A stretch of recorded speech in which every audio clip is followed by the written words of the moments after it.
aka the John Rahm Invitational. No, I'm just kidding. This is crazy. I've never seen anything like this, and I haven't been doing this as long as you have. So maybe you have Sheets, but I don't. I mean, I guess maybe Tiger. I didn't look back in the day, so that would be the only person. But I've never seen anything where a guy's plus 260 since we started doing this. Have you seen anything like that recently, or is it only Tiger ever? I mean, I don't really follow the sports betting too much, so I don't really know. But I do have a couple of comments about this. So first of all, the way DraftKings pricing goes, it's very linear in that they don't really have dynamic pricing. Like they rate the guys anywhere from like 11.9, 12K all the way down to like 6K, and they just kind of just basically spread them out, like. And like, for example, like John Rahm, like in the players was like 11.8. You know what I mean?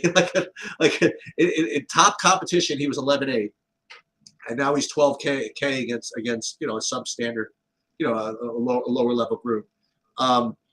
So as far as pure comparing DraftKings pricing to his win odds, I don't know what he was in the players, but it certainly wasn't plus 260.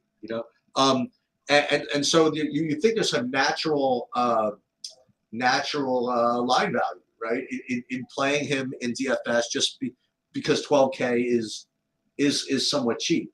But the real overarching question is this, right? So he's going to be 60% owned or so.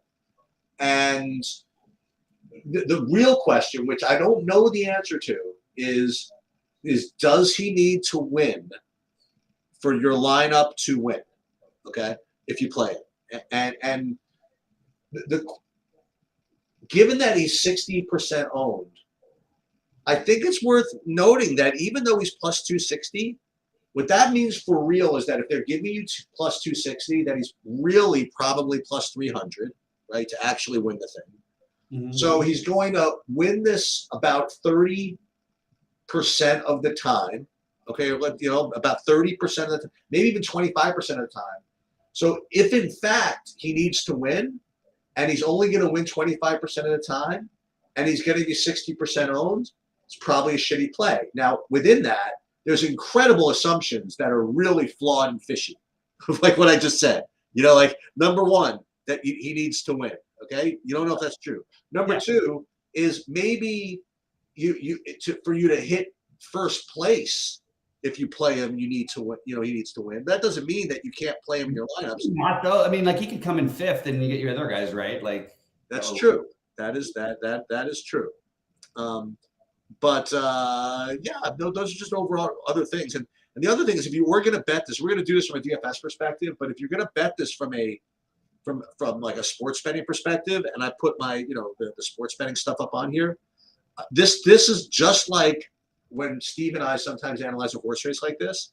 We'll say, okay, we don't want to play the chalk, okay? And the way you analyze is, okay, assuming he didn't exist, right? Who looks like a good play? Like, so if he's off the board, right? You would think now that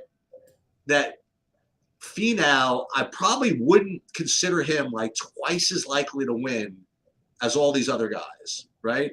And he certainly wouldn't be like 3 times as likely to win as some of the guys, in here. So I would probably, the way I'd analyze is say, okay, assuming Rahm loses, like who looks like a good bet, and so like I don't know. And we were just looking at this for like 2 seconds, like who looks like a good play here. I mean, it's got to be. Remember, assuming that that we're not betting Finau, assuming we're not betting Rahm, okay, for the hell of it. If you had all these guys just kind of floating around here, what would be wrong if this were the only competition to play like Grillo at 50-1, like for example? You know what I mean? Like that would be the guy who would stand out for me as far as like playing a guy to win. Who just from a betting perspective looks like a good price for you to win here? If anybody, I mean, like McNeely, maybe. Okay, that's just one that I'm just sort of like thinking through it. To be honest, I don't know. So the guys who I would have as maybe with a chance, or guys who would be further down, like Luke, Joseph Bramlett, Luke List. I don't know if I like the odds on Patrick Rogers enough. Aaron Rye. Those are the guys I would consider. But I mean, really, it feels pretty grim, like to try to find someone else who actually makes perfect sense. Taylor Pendrith, maybe. Well, that's the whole point. The point is if we X out Rahm and Finau for the purposes of discussion, then it's not so difficult to make a case, because everybody stinks, you know what I mean, in a way, you know what I mean? Right. So, like, for example, why, and we joke about this, but why is like Patton Kizzire like 90, you know what I mean? Like 90 to 1 compared to like Bo Hosser's 35, you know what I mean? Or compared to like, all these guys that haven't won, you know what I mean?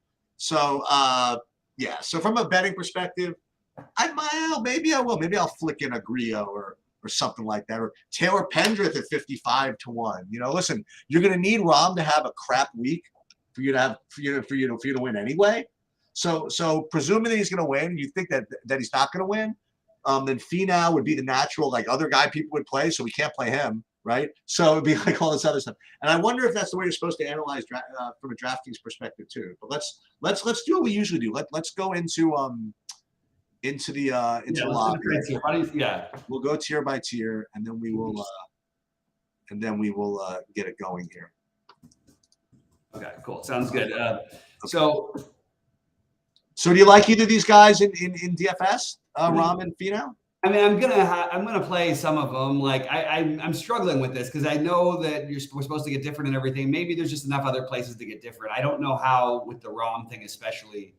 I do see it as different. I think that the odds of him top fiving are just too high, and you're not going to need him necessarily, but he's not going to hurt you by playing him. I like hardly ever here. So I'm struggling with it, to be honest with you. As of right now, I'm probably like at 50% Rahm myself, but I am open to trying to rebuild. And I also think that Finau stands out, so it's a little tricky for me. Playing those two together is something that you can do, you can get away with. But it's not like totally comfortable. And that's sort of, as of right now, I'm probably going to be near the field on both those guys. How about you? Yeah. When I first did my first build the other day, I'm rebuilding now. I basically was what I considered with the field on Rahm, which at that point I figured it'd be like 65%. So I had 65% when I first built. I'm just building right now. I'm actually getting 70. So I'll probably be, I guess, slightly ahead of the field, as in the lottery on something like him. He's just, like you said, his win odds are just too strong, I think. But here's I have a question for you. I was gonna message Nelson about this. I wonder if there's blowout risk in golf. And the reason I mention it is if John Rahm is up 5 strokes going into like the next, going into days 3 and 4 in the Masters or in the Players, he is just going to continue to put on the freaking accelerator and keep going for birdies, eagles, or whatever, because he's got all these freaking guys like chasing him.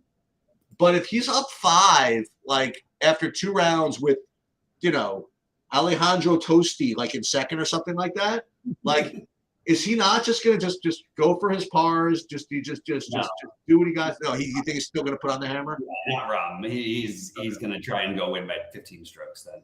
Okay. He's a competitor. He's always, I mean, and you see in his wins, like both he and Scheffler, they beat that. Like, he won that one tournament by like 10 strokes last year. Yeah. I do think he would just keep putting the gas on, but I guess we get into the more interesting conversation when we start talking about the next tier. What do you like in the 9K range? And do you feel like even like, it's funny because I like some of these guys, but I could definitely make a case for skipping this too. Like, I don't like if you're playing Rahm, you don't need this. You're going to need to you're going to want to probably play some of these guys.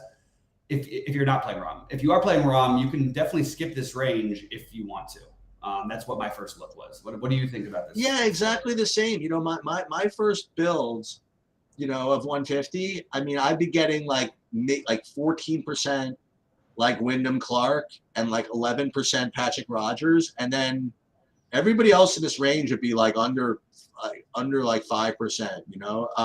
As far as just like how they rate, I mean, it's pretty linear. I mean, like Clark looks like the best play under 10K.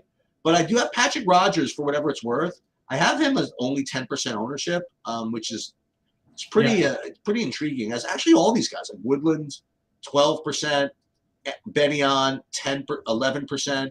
And I guess that's because, like you said, I mean, if you play Rahm, there's like so many options below that you don't really get to the 9Ks. So you can get pretty different, like with these guys.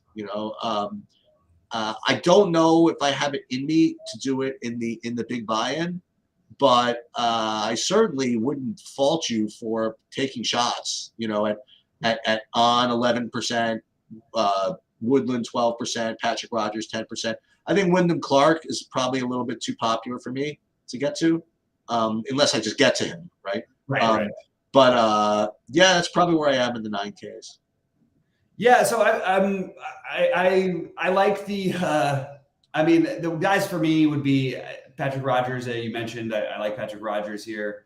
I like Benyon probably the best, factoring everything in, and I do like Wyndham Clark, but again, you have some ownership issues. I think Alex Noren is in play, 9K. That I don't think people are really looking at him, and he would be another one that he would be one I would feel comfortable with. So maybe give Noren and On my two favorites from this range, just because of the ownership. Even though Noren has looked really, really dreadful, but he is a better golfer than most of the people in this tournament. And again, like I said, maybe you can skip it. The 8K range, I am gonna make a way to force things in because this is the range that's getting the least ownership, really. Aaron Rye is probably my favorite down in the 8K range. Bo Hostler, I like. I like Grillo a little bit, and Brandon Wu. Those would be my favorite ones. The top and Jaeger. I cried about Jaeger, of course, but he's going to be popular. Yeah, Jaeger's the top play and the top owned play. I have him at like 15% ownership. So proceed at your own risk, but he definitely is kind of like the model Darwin this week, especially at this range. But the guys that you mentioned, I like quite a bit at lower ownership, and that would be Aaron Rye. I don't know if you mentioned him, but Alex Smalley. I didn't mention Smalley. Yeah. And then I got a couple of others too. The aforementioned Emmanuel Grillo, whichever Kim is 8,200, and Ben Martin at 8,600. So I think this range is definitely interesting. If you fade Jaeger, who's going to be the chalkier one, and you go down to these others, like you mentioned Aaron Rye, I think that's a really good option. He's probably the lowest, at least close to the lowest owns of all the guys I just mentioned. So Rye and Kim, I think, would be the two lowest owns of the guys that I mentioned. I really like a pivot off of the Jaeger. I forgot to mention it. Matt Wallace, I love actually. He's going to be a guy I'm going to have a ton of exposure to. He's looked a lot better this year and played better. He didn't have a great partner playing in the what's it called last week, the Zurich thing.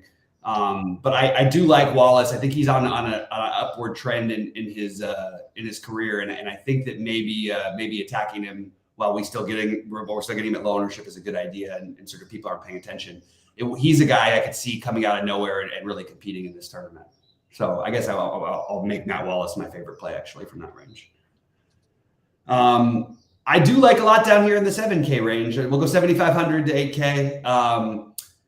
Starting at the top, at the 79, excuse me, Will Gordon. I don't know if I want to do this. I think that it feels weird that he's getting some ownership because he didn't play.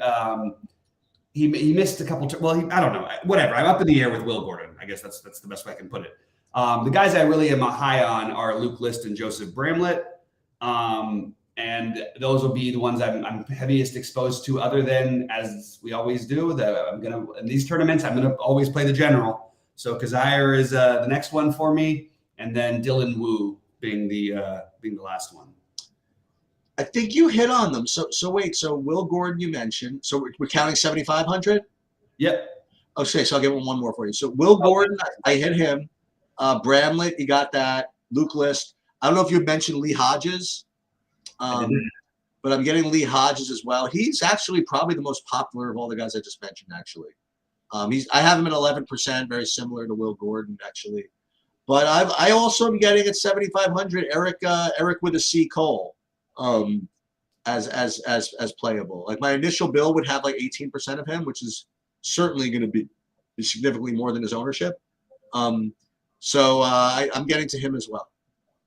Nice. I like that. All right, down in the 7K to 7,400 range. I'll scroll. I actually like Akshar Bhatia a lot this week, so he's probably one of the guys I look at. I like Doug Gim. He's looked a little bit better lately. Both Gim and Streelman, I feel like they're the guys who we pay the same price for them at regular tournaments, so they kind of stood out to me. You know what I mean? Tournaments that actually have all the top guys, and most of these guys are usually a lot higher priced than this one. I was considering Eric Van Rooyen, and I didn't know where I ended up standing on that one. Eric Van Rooyen, Cam Champ, and Harry Higgs are all guys who I'm thinking about playing as well. So I'm going to try and get a lot of guys down here because you're not going to have a ton of ownership. The one who's really popular is Harry Hall. I was hoping maybe you could shed some light on that one for me because I don't know a whole lot about him. Yeah, so I was originally getting Harry Hall at a couple like when I first ran these things, and I'm just not anymore. Give you a couple of, and I'll give you some inside information too.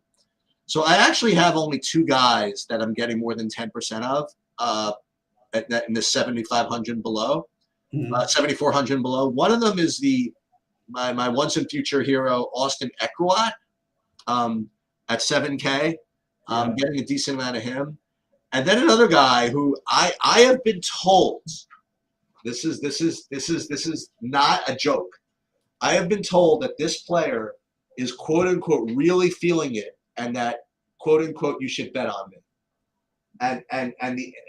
This player's name is Scott Piercy. Okay. Don't ask, but talk myself into anything at this point. That is a true story. I just had actually a call with somebody, something else, who's like friends with him somehow, and he was saying he actually liked him in the team event too. So I don't think he did as well in the team event, but apparently he's feeling it, playing well. It's a really funny, interesting story behind him, which I never knew. So he was really like struggling to make his way into professional golf or whatever, going on all these like mini tours and stuff. And he actually had stakers and backers that put him in a huge big money event at the Wynn in like 2007. And he won like $2 million. Wait, who did? Scott Piercy. Oh my God. I feel like I remember something like that, and that I didn't realize he was a golfer. Yeah. So Scott Piercy. And so that was him. So he's like kind of a player, so to speak. So I'll listen, anything. I'll take a shot. A little poker narrative, whatever hurt anybody. I'll take a shot. So Scott Piercy at 7,100 and the Austin Eckroat at 7K would be my favorites from that range. I mean, I'm into that. I like that. Hey, you give me a little something to look forward to, because now I actually feel like I know a little bit. I at least have a reason for playing some of these guys, because it honestly is a little tricky, because I'm going down the 6K ranges now, and I think you can make a ton of cases like for a lot of guys here. And do you need to do it if you play Raw? Maybe. Baddeley. We're going under 7K now. Yeah. Oh, I got a couple for you. Oh, okay. Baddeley, Caleb Tarran for me. Kind of like Echeverria. Is there any way that you're pronouncing that right? There's no way, right? Echeverria? Is that right? I think it is. There used to be some baseball players named Echeverria. Oh, okay. And then that was the way they pronounced it. Tano Goya, I mentioned that one. Carson Young is probably my favorite of the get weird thing. Like, I just think his kid's had some good results lately. You've been looking for Cam Young up the leaderboard, but it was actually Carson Young a couple times recently.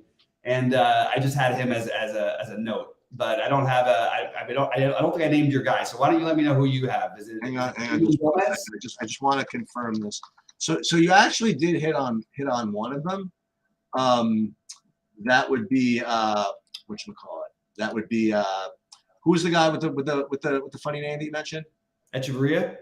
No, the other guy. Yeah. Tano Goya. Okay. Yeah. So I currently have 14% Tano Goya, and I currently have 14% Callum Tarran, as you mentioned. But I currently have 28% of the once and future king, leader of the free world, Alejandro Tosti. So we will see how it turns out. that's where I am right now. We shall see. We shall see how it goes. Where did the Toasty thing come from? I don't know. He's just showing up in my models, and when that happens, and he's 3% owned, and I'm getting 28%, I'm not asking. I was looking. I just went to check to see maybe he was from Mexico. He had some home field advantage or something, but he's actually not. That's not even the case. He's from Argentina. So beats me, but I'm in. All right, sounds good to me. Well, let's play the game here because I'm going to need to make some cuts. I've just got a bunch of guys. Like I feel like I'm with you. Yeah. You know, I need to whittle down a little bit. So let's start. Sheets, go ahead. Go ahead. Well, just remember what we're doing. So we're doing who do we think is going to win the tournament? Top guy under 10K to make top 5. Top guy under 9K to make top 10. Some guy under 8K to make top 20. Under 7K to make the cut, and then over 9K to miss the cut. So listen, we're going to keep it real. I guess we could both suggest that Rahm's going to win, right? Yeah, I guess so. But maybe we should throw out another. Like, I mean, it really. We shouldn't have to throw anything out. We can both take Rahm in this space. Okay. So I happen to think Rahm is going to win. Yeah. Jesus. Well, I mean, that's what it is. This is a game. No, I know. Me too. I'm with you. I just can't quite. I can't believe the ownership concentration between Rahm and Finau this week is going to be so crazy. All right. So then who do we like to top 5 under 10K? Well, it's interesting because I have my 9K guys and I've got my 8K guys. I'm tempted to get a little bit bold with this, but I think I'm just gonna stick with the one I like and leave you your guy. I'm gonna say Benny On. I was wondering who you think my guy was going to be. I'm between two. I have one guy here, and I don't want to say who the other guy would have been because that's no fun. I am going, well, just because we haven't mentioned him yet. I'm going to go with, how is this guy actually going to get top 5? I have no idea, but Gary Woodland. Okay, this is where we're at in the year 2023, I guess. All right, so Gary Woodland. My guy under 9K to top 10 is going to be Matt Wallace. And mine will be under 9K. Mine is going to be, all right, I'm going to pick them just the most likely to do it. I am going to say Steven Yeager. Okay.